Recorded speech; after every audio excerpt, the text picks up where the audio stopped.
actually set the teeth just ever so slightly retroclined and create the space, right? Knowing we're going to veneer these teeth. So when I come in and to do the veneers, I don't have to prep the teeth at all. This is the one that Spear highlighted in his case, right? That he mentions there are no prep. Is that what you're saying? It might be. He's got a couple of my cases. Yeah, maybe. So her tooth position's in the right spot, okay, and she's set up orthodontically. So where all I have to do is just come in with I just came in with some discs and just kind of would knock down any edges. Ceramic doesn't like any kind of sharp edges, so we just kind of round anything a little bit that might have just a kind of a point. There she is, kind of ready to go. And then there she is with the mock-up in place.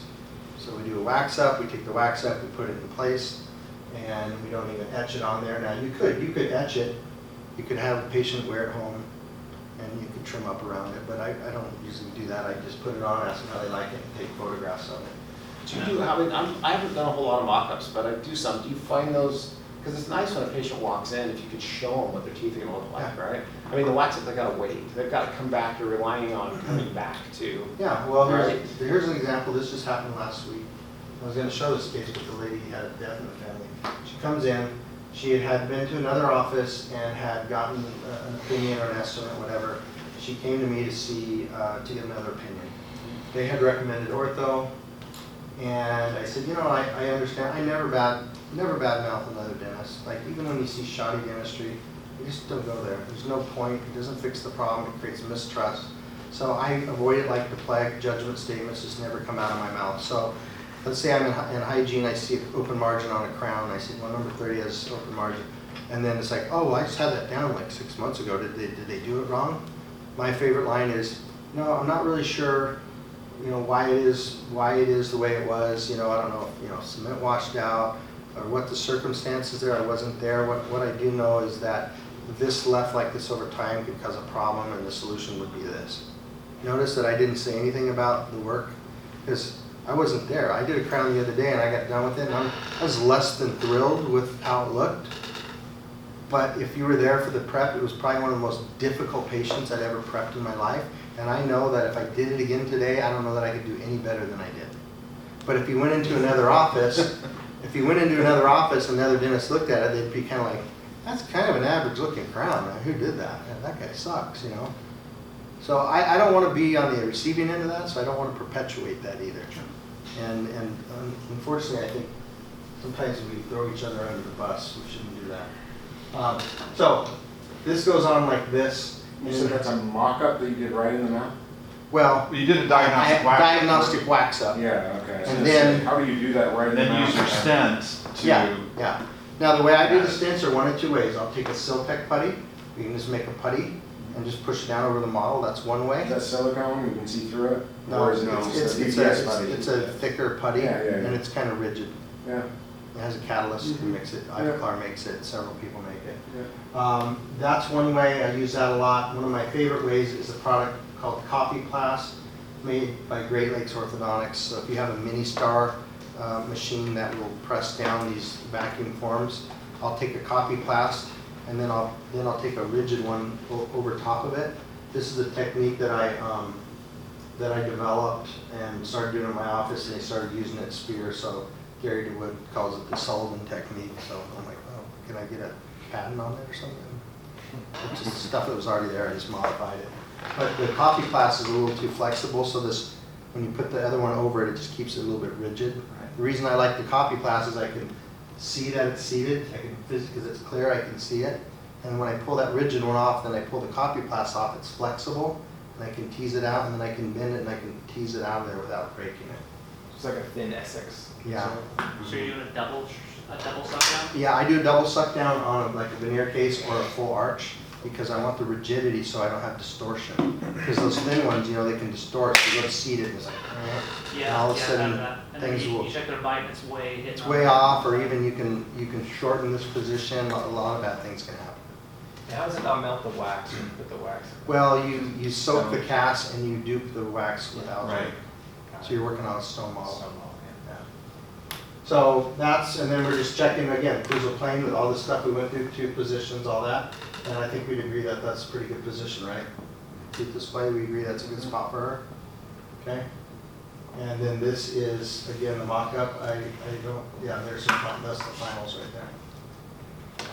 So, So are you giving like medium translucency, medium anatomy, textures? yeah, I mean, if you volume? look at the originals, she hated that. It's excessive for her, right? The male Yeah. ones were just too transparent, so she didn't want that. But we obviously, you know, tried to keep some of that in. I like that. See, me, I like that look. A Yeah. lot of the teeth I'm seeing now on Instagram and stuff, they're monochromatic, they're white, they have none of that in. And, you know, some patients don't like it, so you probably ought to have that discussion, because I've had some patients where I was so proud of that, because it took so much talent and time to do all that layering and characterization, and the patient's like, oh, they're so pretty, but why do they look gray right Those there? are the dark spots. Well, I could you had get rid of a that patient gray just right last there? week. I'm like, oh. You know, the thing I like the best about it, you want me to take out, right? So, So are you translating, that, or are you communicating with that? with photos. So that- Yeah, you know, I've got photos of other cases, and I'll say there's certain things that we can have control over with your case. One that I have discussion with is the amount of scalloping. So I'll show them a patient that has more of a flat scallop, and then one that has more of aggressive, and I want to know what it is they like. You know, this is a subjective thing. It's like art. Like some people love Picasso's and some people don't like them. Yeah, like Harris's stuff, you can tell that he did all those. Yeah, Whereas the guy in Beverly Hills, you can see that he's done all those. yeah. I think it's a signature type of thing. Mhm.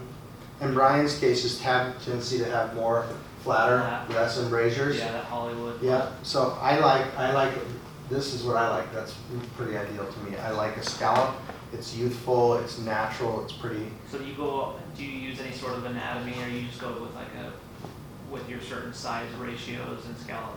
Like, are you always kind of following the same scallop every time? Does that make Well, no, because some people want a more squared off, so this embrasure would be more closed off and it would be more squared. How are you communicating with the patient to determine? With photos of other cases. He just shows us what Yeah. he wants. Yeah. You know, there's books you can buy, but I use my own cases, I always Yeah. like to show my own I cases. had a case in school where I had her look at the LVI Smile Yeah. design catalog. Yeah. It has every single one there, and then we kind of just Yep. work together. How do you communicate? Because the key is you want to match what the patient's expectations. If they're Right. looking at Instagram models and they're like that look, and you give them that, they may not be, even though it's beautiful, they might not be happy. Right. 6 weeks out of school, we don't really have like our own casebook yet, so. Well, you can get a hold of them, you can buy them, or, you know. 15 years out of school, I don't, 20 years, I don't have one. You can live without it. That's it your helps. fault. Okay? So anyway, so we're trying to just get a natural outcome. And the beautiful thing about this is none of her teeth are prepped.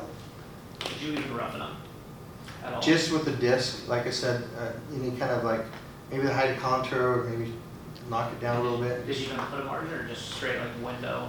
No margins on those. But I can tell you, this particular case, one of the hardest cases I've ever seen. Because they move all over when you try to. Yeah, like, you know, you have a case, you see it, and you're like, oh, there it is, there's Yeah, margins. so what do you- These things just like, They're hard Are to you see. using one of those veneer? you take a lot of Xanax and no coffee, and you just chill. I could do like that, Yoda. yeah. I don't even know, it's so weird, like, I don't even understand how you make something like that with no prep whatsoever. That's all feldspathic too. Yeah. You just take a Well, regular old just VPS like- impression and it's just all feldspathic? Because you have, Interesting. First of all, it's hard to find a technician that even do this And kind of these stuff. aren't crowns, these are veneers. These are It's only veneers, covering the they're face. thin as can be, they're like, and these things are so finicky, you look at them wrong and they'll break before they're, once they're bonded in, they're strong, but beforehand, if you had a little blib on here and you were to push that thing in there, that thing is done. So they're pretty, feldspathic is some of the prettiest ceramic out there if you have a good technician, but it's some of the finickiest. I snapped a couple of them seeing them too. Yeah. Early on in my career. You know, Emax and Empress is way more forgiving to work with. That's my go-to day in and day out. It's just a good workhorse, it's forgiving. It sucks if you ever have to cut it off. Anyone ever had to cut off Emax? Oh, yeah. It's a freaking nightmare, especially the bonded ones, right? You just gotta whittle them down. it's easier than all zirconia though. Huh? It's easier than all zirconia in my mind. That just flicks off though. Most- I don't know, the zirconia is typically, you can, if they're cemented traditionally, you can do the classic lining and usually split them. Here. Yeah.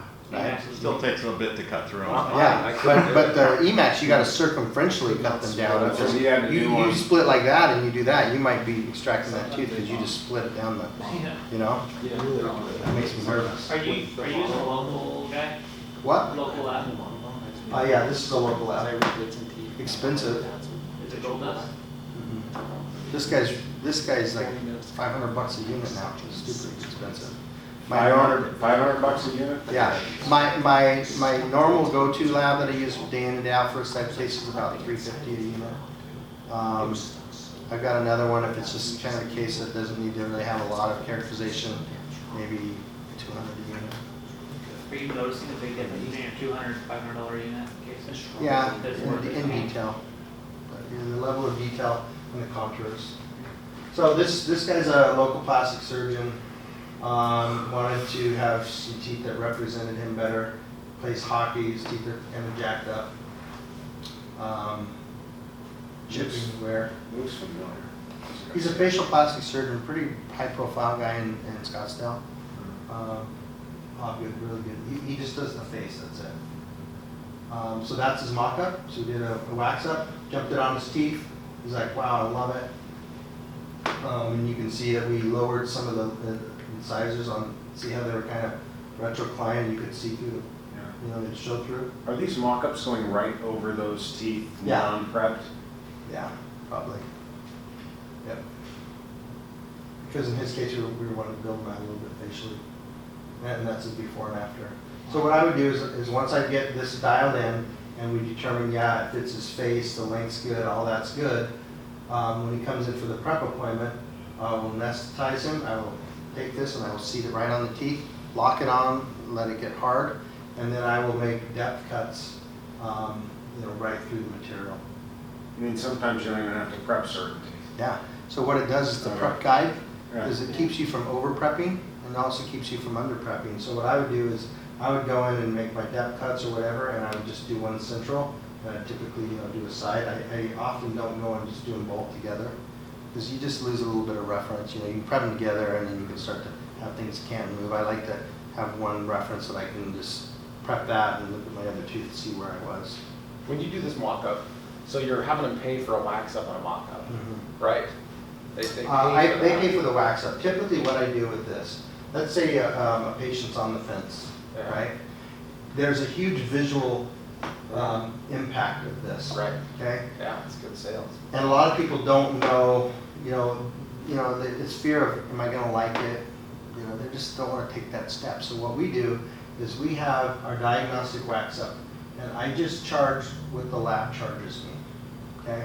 And that fee can vary from maybe $40 to, the highest end lab I have is like $80 for Per a wax unit? up. For a whole arch. No, per Per unit. unit. Yeah. So, if it's a simple one, I'll do it myself in my lab, and I'll still charge them, you know. You'll wax all those teeth up? It's such a moderate. I wouldn't do that many. I mean, the technicians in the labs are usually faster and better at it. But if it's a few teeth that just need some length and just minor stuff, then yeah, I'll just do it either chair side or in the lab. And when you're seeding this, you're using that stent to just seed it, and this is like viscera? Yeah. Pro Temp's my favorite because of that flexibility. Then you go factor. cut it all back off? And now you gotta get all that back off. I cut it, I treat them just like I'm prepping teeth. Well, you That's like a type it out in dental school. You're Yeah, no, starting with an ideal tooth. Yeah, But but you now- said they're still on the fence, what if they choose no? Well, okay, yeah. This is if he's ready to go, then he prep. Yeah. If he's just looking at it, I will charge them only lab costs for the thing, right? And then Diagnostic wax, huh? yeah, Okay. and then we will apply the wax up to their case feet. And you have to go in here and trim all his markings, all his No, tissues up and I stuff? don't do that. You don't? I just seat it in there, and there's some flash. I usually pick it off, so if I lifted his lip, you'd see little things. No, It's no, not- no, but what if he goes, says, I wanna go home for a week like this? You He didn't get to go home. He didn't wear it for a week. you cut it back off, you get it. you Well, I'll let them leave the office like this. Yeah. I'll say, hey, go ahead and, show your spouse or someone. This will last pretty well. If you bite into something, you might break it, but it's gonna give you enough to kind of see how you like it and let a few people look at it. And then when you're ready, just kind of bite into it and it'll chip itself off. I know that's what Brian Harris does too, so he'll do Yeah. his mock-up, he'll Yeah, we'll give him a day, especially the ones that are traveling from out of town, 'cause Yeah. that's what he's doing now. Yep. And they'll wear it for a day out, like in Scottsdale, come back the next day and then Yep. preps it all through the mock-up. As long, well, yeah, I get that, but as long as they decide to do it though, if they don't, he can get that all off by Oh, himself. yeah. He can? Mm-hmm. Just bite, it flexes, it comes off. Alright. Like, here's an example. Last week, I mentioned the lady. Sometimes those lock up interproximally, dude, it's hard to get off. Well, you know, maybe you just don't load up so much in the tray, because really all you need is like, Oh, you know, just the the lower lower half. Okay. So this gal came in, wanted another opinion, and she was recommended some ortho, and I said, you know, I think, I see why your doctor recommended ortho, I think it's a good decision. However, the things I said, what is it you want to change? We bring the photo up, and she goes, I don't like this, and I like this and this. The things she was telling me really couldn't be fixed with ortho. She had a really dark tooth, this and that, and I said, you know, I think I have a pretty good idea of what you want. Would it be all right if I did a quick simulation for you? She's like, oh yeah. Send her back, get my composite and my composite flat instrument, start building length in the teeth, shaping it, you know, and I just take a little, you know, resin on there. And a quick way to do them is you just put it on there and you take the resin, you just take your thumb and just spread it out, and then you just start refining it. They go quick. Yeah. And then you start shaping it, and then I'll take my disc and I'll just kind of refine it. And it's 5 minutes, maybe 10 if it's extensive, you're doing multiple. But in her case, I think I took 5 minutes, I mocked up 4 teeth, closed diastemas all along here, closed the space in the cuspid. I sit her up and I hold her the hand in the mirror and I said, is this what you had in mind? She's like, wow. I might as well just go tell my financial coordinator that it's like right See, I there. like that better, personally, chair side Yeah. like that. Yeah. To me, it seems so much easier. So- to use so my something point down is- the page, Yeah, right? yeah. So my point I'm not is- there yet, Lock though. up. You do it both Yeah. ways. Why not? If you're The good, hand wise, I mean, I'll be doing it for 20, But 30 not minutes. if you're doing freaking 14 teeth like that. Yeah. To mock those up, like. Like- It's a few teeth. Wow. if it's a few teeth, like in her case, I wanted the wow factor, I wanted it now and it's done. If it's this, you Yeah, can't do that the chair other side. side's different. Yeah. Okay?